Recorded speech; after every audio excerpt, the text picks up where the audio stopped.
Hello, how are you? Thank you for joining me on this Tuesday lunchtime.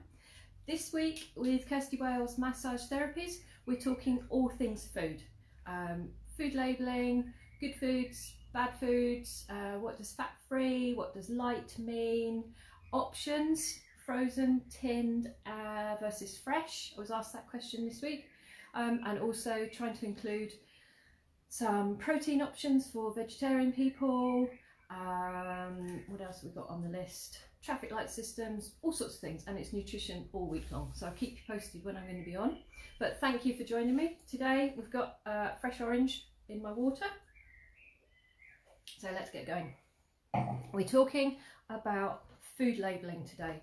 So since 2016 it has been mandatory, regulated, what manufacturers have to include on their food packaging. And we're talking about pre-packaged food in this live, not talking about loose ingredients, just pre-packaged. So what do you need to know? First of all, they must include the product name. So this has got here, it's got honey flakes on it. Okay, so we know what it is. It's got the ingredients. Now this doesn't have very many ingredients, and we've got about 6 or 7 ingredients, and they're just listed across here. One thing to remember, top tip, when you're looking at ingredients, is that the largest amount of ingredients is the first thing that's listed. So the very first item that's on the ingredient list, in this case it's maize. This product is predominantly maize, and then they decrease as they go along. This one is oats, and the only thing that's listed on here under ingredients is oats. Okay, that's all that this product contains. But when you start looking, excuse me, at a product with a long list of ingredients, the very first thing on here is wheat, and the very last thing are some vitamins and minerals. So they decrease with amounts. So if your product is starting with fat or sugar, it's probably not going to be the best option for long-term nutrition. It might be a treat, or it might be just one of those days where you're just like, oh, give me something really bad for me to boost your spirits. So bear that in mind. Ingredients are listed the largest amount first, and then decreasing as it goes along. So that's your ingredients. The other thing which you can see on this one is allergens. They have to include in the ingredients anything that somebody might be allergic to. So that's your gluten products, your wheat, your barley, your oats, and then things even like celery, peanuts obviously, or nut allergies. They all have to be listed, and I think there are at least 14 products that are now listed as allergens. The other thing that you'll notice if it's an allergen, and you might be able to see on here, is that oats is in bold writing. Okay, that's to highlight the fact that it is an allergen. I think on this one you can see it as well. So on here, this has got quite a lot of ingredients in it, but wheat, whoops, is in bold. Milk is in bold. So that's telling you if you have allergies, don't have those products. Quantity. So the quantity has to be listed. On here we've got 500 grams, so we know how much product is contained within the box. The date's at the top, best before or used by end of December 2020. Storage conditions, so this one says store in a cool, dry place.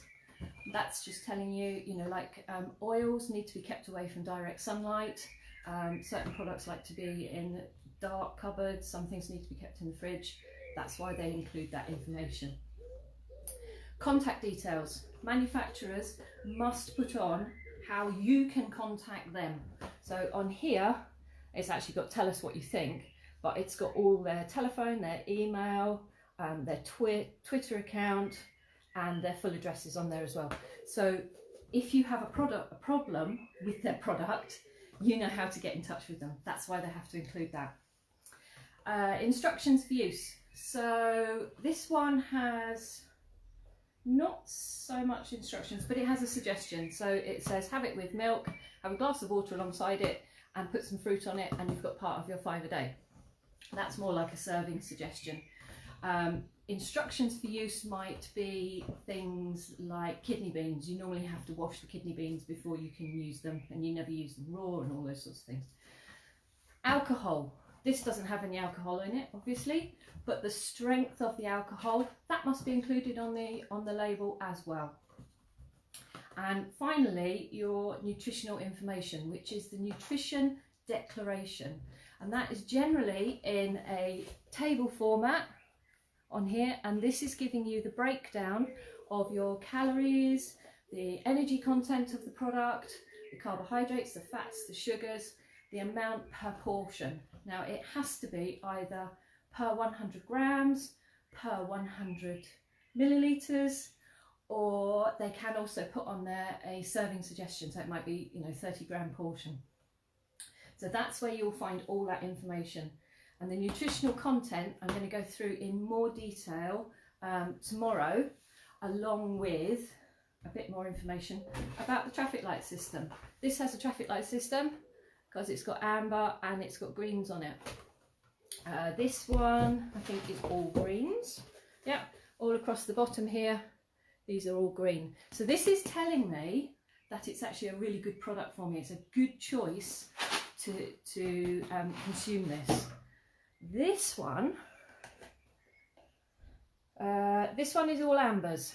Okay, so you've got red, green and amber, and I'm going to talk about those in a little bit more detail tomorrow. But that is basically all the mandatory information that manufacturers must include in their pre-packaged foods for you. Okay, it has to tell you what's included, how much, what the nutritional values are, and where it is on the traffic lights. The traffic lights are not mandatory, they are voluntary, but they are encouraged, but they're not in regulation. And all of these regulations came in I think it was 2016. The other interesting thing is font size. There is a minimum font size for the print. It has to be the same size as or bigger than an X, which is not a capital, so it has to, and I think it's 1.2 millimeters if I remember rightly. So that prevents them from putting really, really tiny small print on there, and you're going, what's that? I can't read it. Because they're encouraged to be open about their contents and not hide things anymore. So that's about it for food labelling.